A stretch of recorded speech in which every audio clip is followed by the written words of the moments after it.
Hey everybody, this is Neil back with another boot camp. This time we're going to talk about human waves, and the reason I picked human waves is because earlier this year, quite a while ago, I did a playthrough, a let's play of the Guards counterattack, and in that I had the Russian Guards do a human wave. So what I thought I would do is break that section out, at least the first impulse of the human wave that I did on turn one, break that out and cover that as a boot camp for human waves. Saves me a little bit of time. I'm going to tack on some slides here at the beginning to show you what human waves are in a nutshell. And by all means, if you want to skip these slides and go right to the action, the video is fully annotated with lots of pop-up bubbles explaining what's going on. Just use the chapter timestamps below to do that. And as always, these boot camps and tactical tips, etc., are not meant to be a replacement for the rules. Make sure you read the rules sections. These are just to give players and new players and starter kit players familiarity with the rules sections to show them examples of the play. So with that, let's jump into human waves. So the human waves are basically just like it sounds. It's a wave of units moving from point A to point B to try to get into close range and or close combat um, with enemy units. It was popular with, as you can see here, the Russians and Chinese, and they call that a human wave in the rule set. And in full ASL, it is this rule set here, A25.23. For both the Russians and the Chinese, and for starter kit, it is 8.5.1. That is not in the starter kit rulebook. That's actually a section in the expansion pack number 2 from starter kit, which has a section that actually refers back to banzai charges, but adds a little bit more rules on top of it because human waves are a little more restrictive than banzai charges. They use the same mechanics, but they're a little more restrictive. Banzai charges, you can literally banzai charge with one single leader. Human waves, there's a little more meat to it. Yeah, they're more restrictive in what you can do. The Japanese, their human wave, as I just said, is called a banzai charge, and that's in G1.5 for full ASL and 8.1.8.6, that's a mouthful, for starter kit. And then for cavalry in full ASL, there is no equivalent yet in starter kit. It's called a cavalry wave, and it uses similar mechanics, and that's A13.62. And human waves use impulse movement. And here's another rules section that gets referred to. That impulse movement uses the vehicle rule section D14.3, which pertains to radialist platoon movement for vehicles. The impulse movement is the same. Basically, all units in a wave impulse move at the same time, and each impulse expends movement factor of the highest costing hex moved into. That's impulse movement in its most simple form. And you'll see when we jump into the actual guards counterattack play that I did, how impulse movement works and why and how it's used in human waves, banzai charges, and cavalry waves. Those are the three flavors.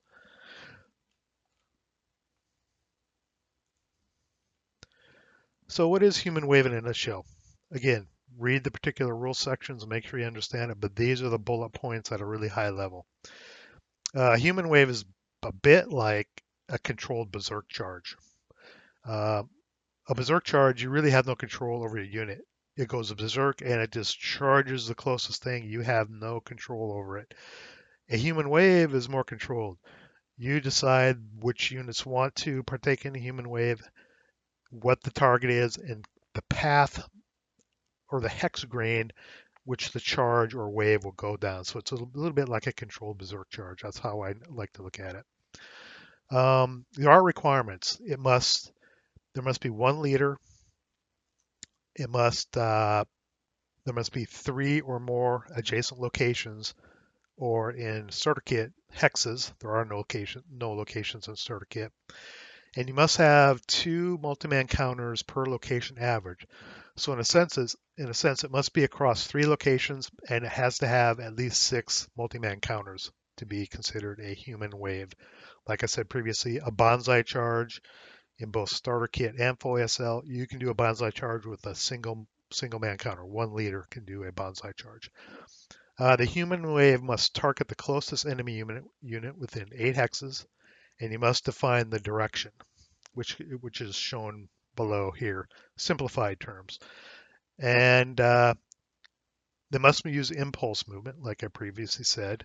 They must move as an entire group, and they must move to forward or side locations, depending on whether you choose a normal human wave hex grain or an alternate hex grain, which kind of zigzags like this. A normal goes right up a grain. Okay. In a normal, there are 3 forward movement locations. There is no side locations. On an alternate hex grain, there are 2 forwards on either side of the hex spine. There are 2 side locations. Okay.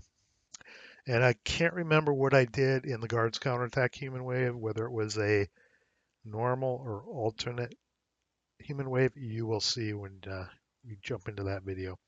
And then a few more bullets here to continue what it is in a nutshell. Human wave units cannot stray outside the initial range to the human wave hex grain. In other words, once you pick a target, all those guys are going to charge towards that target. You can't have multi-man counters or units on the periphery of your human wave running off in directions away from the grain to engage other targets. They're going to go try to stay as close to that grain that you pick, or even move inwards. They can't really move that far away from it. A human wave unit must enter a front or side location unit with an enemy unit if there is not yet a friendly unit present. That's the whole goal of a human wave. A unit wants to get into essentially close combat with an enemy unit. And if it's running towards or by a hex or location containing an enemy unit and there isn't a friendly Russian, Chinese, or Japanese unit in that hex, they have to go into that hex, whether it's a front location or a side location along the human wave grain. Human wave ends for a unit if it's eliminated, broken, out of movement factors, or it begins an impulse in an enemy unit's location. So once it enters an enemy unit's location, it's good to go. Or actually, it's good to stop. It stops and it will not move out, even though the human wave may have more movement factors to expend. Human waves may advancing fire during the advancing fire phase using triple point blank fire. So once they enter an enemy hex, or if they're adjacent to it, they can use point blank fire. They can fire during the advancing fire phase. And then human wave units are in close combat at the beginning of a close combat phase. That's kind of the whole point of a human wave. And human wave units have 8 movement factors, +1 to the morale level to a max of 10 per the ASL and starter kit rules. You cannot have a morale greater than 10. They do not pin. They're immune to heat of battle, and they're immune to PETC. AFV attack task checks, pre-AFV attack task checks, so they don't have to take a task check if they're attacking an AFV. Again, these bullets are not a replacement for the full rule set, just to give you a high level of what human wave and banzai charge is. Make sure you see these rule sections, D25.23 for ASL, 8.1.8.6 in starter kit for the banzai version of, banzai version for the Japanese human wave. Okay. And without further ado, let's jump through Impulse 1 of the guards counterattack, where the Russian guards try to dash across the street to get into close combat with the German units. And as you will see, there is some risk involved with doing a human wave, because my Russians, even though they ended up winning the scenario later, they have enough units to recover. they got chewed up pretty bad. That's one of the downsides of a human wave. Typically, even though you have high morale and you're immune to a lot of things like pinning, um, you can take a lot of losses and you can take a lot of damage trying to get into close range and close combat with those units that they are charging. So let's jump into the action of the scenario I recorded many months ago. Here's the Russian Human Wave Impulse 1. So let's go ahead and do the human wave. I like to use, instead of using the counters for the human wave, you can use, let's see, you can use these counters and put one at the beginning and end. But I mean, since we're playing on a computer, we have all these graphics and overlays. So I'm just going to use an actual arrow here. Um, Now, when you declare a human wave, you have to pick a target and then a direction. I'm going to pick, I want to kind of get into this area with these guys. So I'm going to pick this as the target. And then you have to pick a hex grain between the closest unit as part of your human wave and the target. So this case is pretty simple. The hex grain is going to be straight down that hex row. Okay.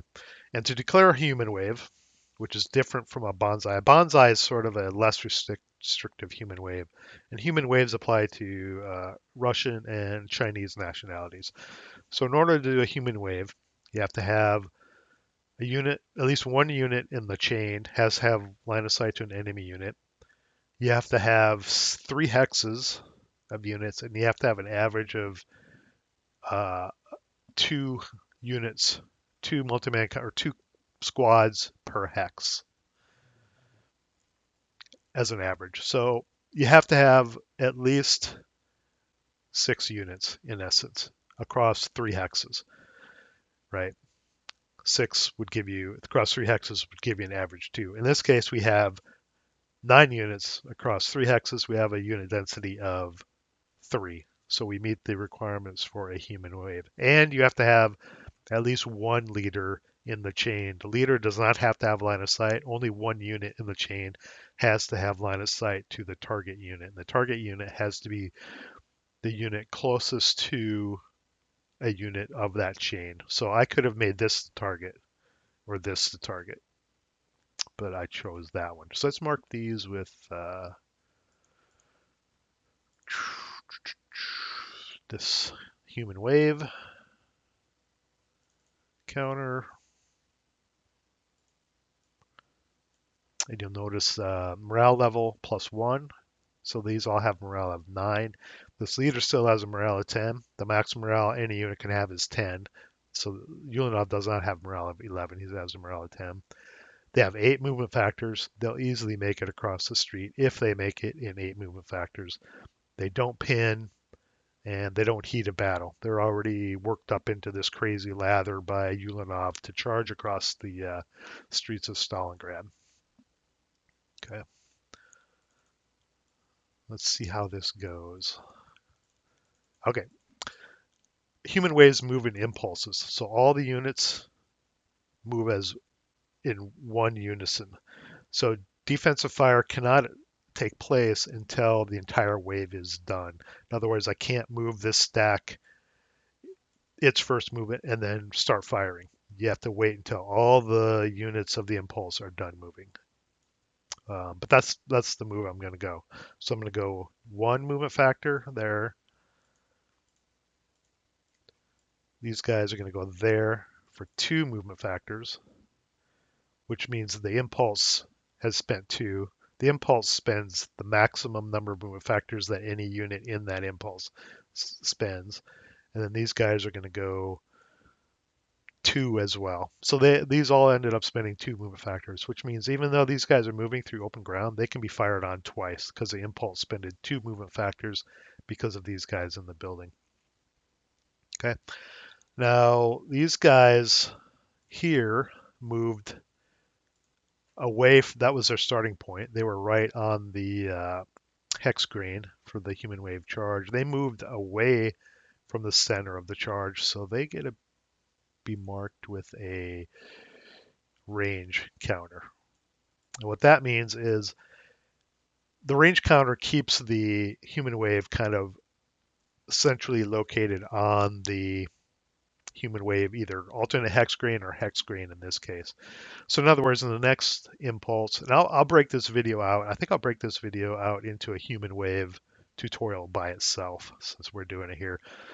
So the next human wave or next impulse of the human wave, this unit marked with a hex grain range could not move to here because they're increasing their range from the center of the hex grain. They would either have to go here or here. Those are their only two choices. They could not go here. Okay.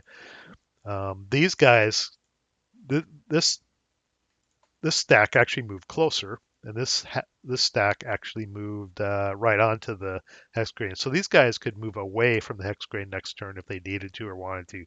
These guys either have to keep moving straight forward or move closer, and that just keeps squads or units or stacks wandering away from the hex grain and attacking things that are outside the range of the target of the human wave. That's the point of the hex grain range reminder, to keep things kind of focused on the direction they're going. Okay, that's impulse one. Now the Germans can do some defensive fire.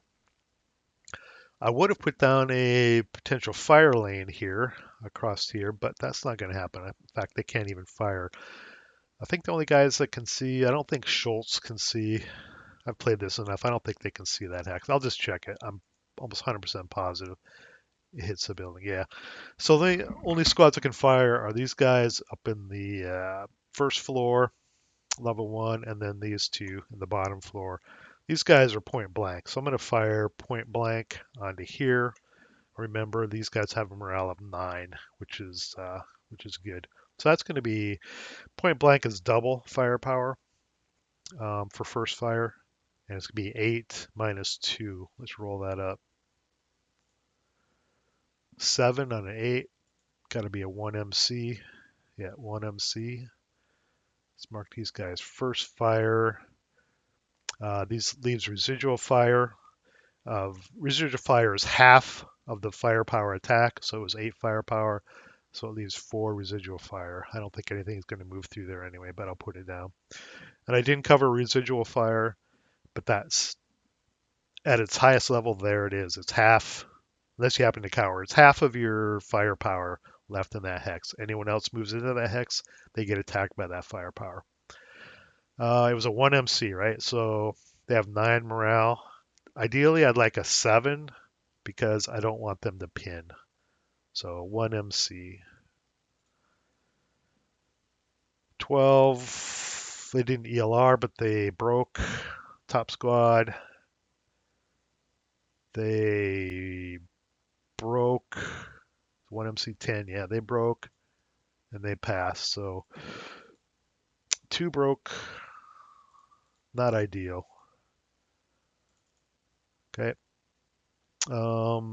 I could subsequent first fire these guys because they spent 2. These guys are going to move in to there if they survive. If there's any survivors, they're going to move in their next impulse. I think I will subsequent first fire. Now it's halved for subsequent first fire and then doubled for point blank. So we're back up to 4. So it's going to be a 4 minus 2 on there. That's a pin check. 7 on a 4. Yeah. Broken squads are immune to pin, so the bottom squad pin check. He passed. These guys are final fired. And then I think I'm going to take a shot. I'm going to wait for this guy. I'm going to wait till they get closer. But I'm going to take a shot with the squad up here on the first level. They're going to fire over here at Ulanov. This will be a 4 minus 2. 6 on a 4. Morale check. Ulanov has morale 10.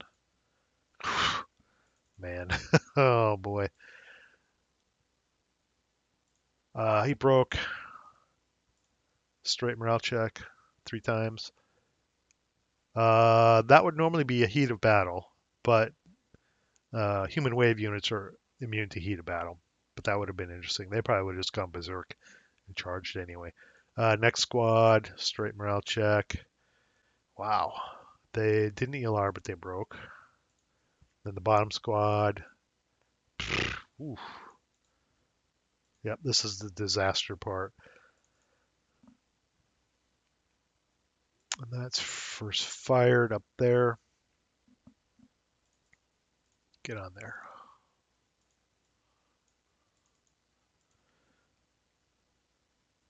I think, yeah, I'm gonna wait on these guys. I could subsequent on these guys. Yeah, I'm gonna do that.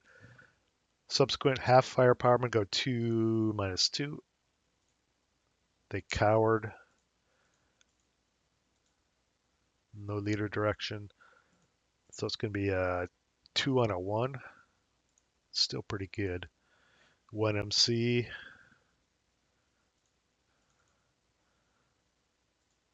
Uh, they're okay. Mm, They're no, they have a one of they have around 9. Maybe not. No, when they as soon as they break, they're not part of the human wave anymore, so they lose that bonus morale factor. So as one, yeah, these guys casually reduced. They broke again. Then the bottom squad, I think I was on, they passed. Yeah, 8. Yeah, morale 9. They passed. Their final fire. Their final fire. That was that impulse. So these guys are gonna wait. So let's go to second impulse. Yeah, second impulse. That was the first impulse. These guys are going to go into here. I'll get rid of the range counter since they're done moving. As soon as a human wave or banzai unit enters an enemy hex, they're done basically. So I'll remove the range unit. Um, these guys will go to there. What do I have here? Oh, just that one squad. Guess they'll go. I wish I had Yulin. Go there for 2. So this impulse has spent 2 movement factors. That's done. So let's do defensive fire. These guys, the units they have to use final protective fire. Well, they have to fire on any unit. A unit has to fire on any enemy unit that enters its hex or infantry unit um, with whatever current defensive fire phase they're at. These guys would be at final protective fire. So they're going to fire, and the die roll is going to act as a morale check because he has to use final protective fire, which might be okay. He could break and he could ride out, but it's going to be triple point blank. So it's going to be 3 divided by 2. So it's going to be 12 divided by 2, which is 6. Stone building plus 3, non-assault movement minus 1. So it's going to be a 6 plus 2 on that guard squad charging into their hex. That's nothing. And they failed the morale check. Morale is 7. They rolled an 8. So they broke in the process of doing their final protective fire. Just get rid of that counter. They're broke. Okay, now here I'm going to do my first fire here now that they're adjacent. It's going to be an 8 minus 2. 5 on an 8 is probably a 2. 2 MC. I have morale of 9. Passed. Wow, passed. Uh, passed. Normally that would have been a pin. Human wave units do not pin. I rolled a 9, which is equal to their boosted morale. So they passed everything. I could fire again. They're first fired. I could do a 4-2, or I could wait till the next phase and fire. But if I do, they're going to get protection from the building, and it would be yeah. I think I'll subsequent since I spent 2 there. I think I'll go 4-2. Try to keep out as many as I can. Russian sniper activation. So we got a 4 and a 4. 1 MC. Morale of 9 3 times. Phew. That's uh that's not ELR because I have morale of 9. Plus 1's 12, but they broke. Plus 1 morale check again. Passed. Plus 1 again. Passed. No pinning. So we got 1 broken squad there, guard squad, and a sniper activation for the Russians when the Germans did their subsequent first fire. Let's roll that up. Sniper activation, nothing for the Russians.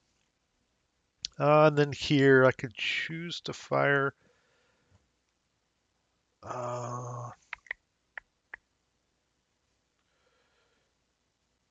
Or I could stay hidden, which would complicate close combat if the Russians went in there, but he probably wouldn't go in there now. But if I fired, I'd reveal myself, and then he might go in there.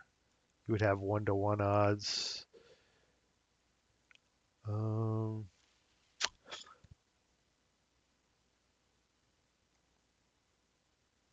hmm. Yeah, I'll fire. What the hell? What the hey? Point blank, they're moving, so it's going to be a 14, 7, double to 14, down to 12 on the table, plus 3 building, minus 1 leader, minus 1 non-assault movement. So 12 plus 1 on these guys. Machine gun got rate of fire. Red die is a 1, rate of fire number is 1. So was a 6 on a 12. 2 MC on this squad. Got a morale of 9 though. He broke. Just missed it. Okay. Well, I might as well subsequent first fire then. Except I am not going to fire the machine gun. But if I choose not to during subsequent first fire, I forfeit being able to fire it. Sorry, I got rate of fire. I can keep firing at this point. So just the squad is marked first fire technically. Um, but I'll fire again. So the squad's going to be half for subsequent, but doubled again, so it's 4. But the machine gun is still double because it has rate of fire. So it's going to be a 6 to 10, down to 8, 8 plus 1. Oop, let me get rid of that. They're no longer part of the human wave. 8 plus 1, probably another 1 MC, 6 on an 8. Yep. They no longer have boosted morale. They broke. Casualty reduced. Broke again. Did not get rate of fire, but there's nothing else to fire at. So I'm just going to mark these guys. Final fired. And machine gun did not get rate of fire. Anyway, so nothing to shoot at. Yeah, I'll just mark them final fired. Nothing else to fire. Final fire. Everything's final fired. Those guys are broken. Final fired. So we're on to impulse 3, I think. They're broken.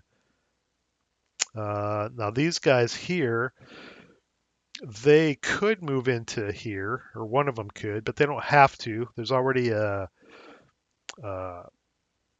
Russian unit in with the Germans, so they could choose to ignore that as part of their human wave.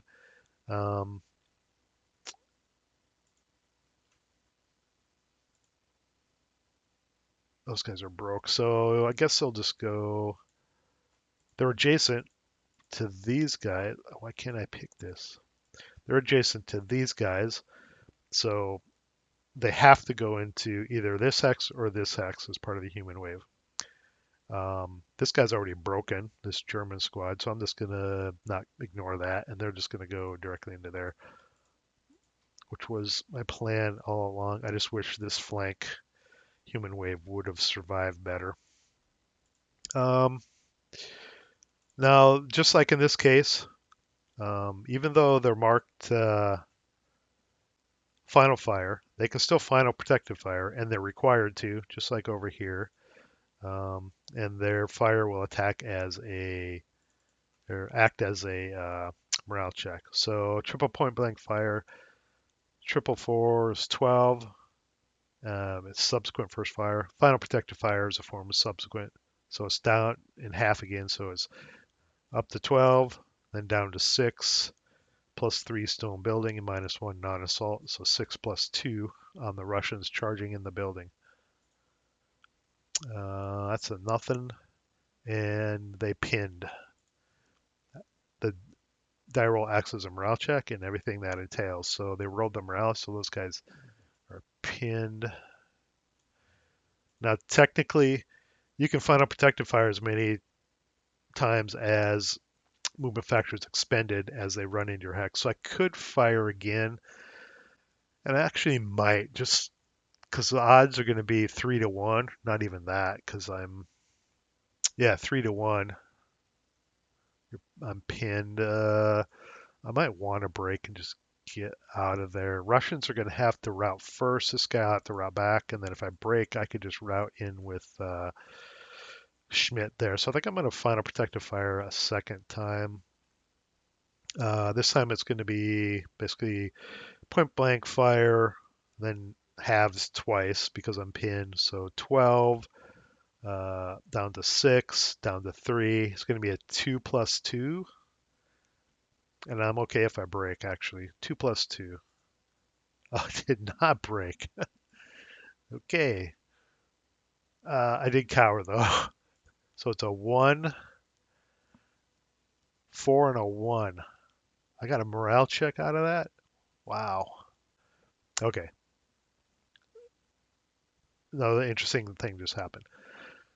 Since final protective fire, the fire attack die roll acts as your morale check. These guys just heat a battled as well. So let me do the morale checks on these Russian squads. What was that? It was a normal morale check, 4 on a 1. Yeah. Morale of 9. Broke. Okay. One of them broke.